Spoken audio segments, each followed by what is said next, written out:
দীর্ঘ ৫ বছর ধরে একা আছি, আর একা থাকতে চাই না। মরার আগ পর্যন্ত এমন একটা মানুষ চাই যে আমার পাশে থাকবে, আমার টেক কেয়ার করবে, আমার যত্ন করবে। এরকম একটা মনের মানুষ চাই। আসসালামু আলাইকুম আপু। ওয়ালাইকুম আসসালাম। আপু কেমন আছেন? জি আলহামদুলিল্লাহ ভালো। কোথা থেকে আসছেন আপু? আপনার বয়স কত? জি আমি নওগাঁ থেকে আসছি, আমার বয়স 33 প্লাস। 33 প্লাস। জি কি বলেন, আপনি তো অনেক বছর বয়স হয়ে গেছে, আপনার বিয়ে শাদী হয় নাই? না, বিয়ে শাদী হয় নাই। বিয়ে শাদী করতে আসলেও আমি গরিব অসহায় বলে আমার কাছ থেকে যৌতুক চাওয়া হয়, আমি দিতে পারি না, সেজন্য আমার বিয়েটাও হয় না। বিয়ে হয় না। আপনি অফ ক্যামেরায় জি বলেছিলেন আপনার হাজবেন্ড মারা গেছে 5 বছর জি আগে। 5 বছর। তারপরে থেকে আপনারা বিয়ে শাদী হয় নাই? না। আচ্ছা, ওই ঘরে কি আপনার বাচ্চা কাচ্চা আছে?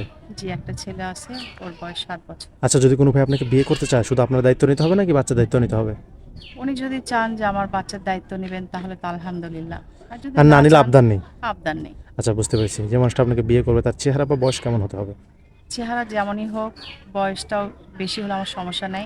আমি চাই একটা ভালো মন, মূলত ভালো মনের বিশ্বস্ত মানুষ একটা চাচ্ছে, মানুষ বিশ্বস্ত চাই। মানুষ চাচ্ছেন। জি আচ্ছা, আপনার সাথে যোগাযোগ করবে কীভাবে? আপনাদের মাধ্যমে। আমাদের মাধ্যমে? জি ঠিক আছে আপু, আমাদের মাধ্যমে যোগাযোগ করবে। সুপ্রিয় দর্শক, এই মুহূর্তে স্ক্রিনে একটি নাম্বার দেখতে পাচ্ছেন, নাম্বারটি চ্যানেল কর্তৃপক্ষের।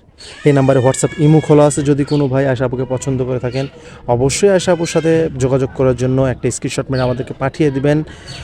আমরা আশা আপুর সাথে যোগাযোগ করার ব্যবস্থা করে দিব। কোনো ভাই অযথা ফোন কল করবেন না।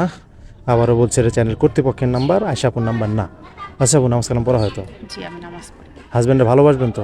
অবশ্যই ভালোবাসবো। ঠিক আছে আপু, ভালো থাকবেন। আমরা আপনাকে আপনার মনের মতো একটা মানুষ জোগিয়ে দেওয়ার চেষ্টা করবো। আসসালামু আলাইকুম। ওয়ালাইকুম আসসালাম।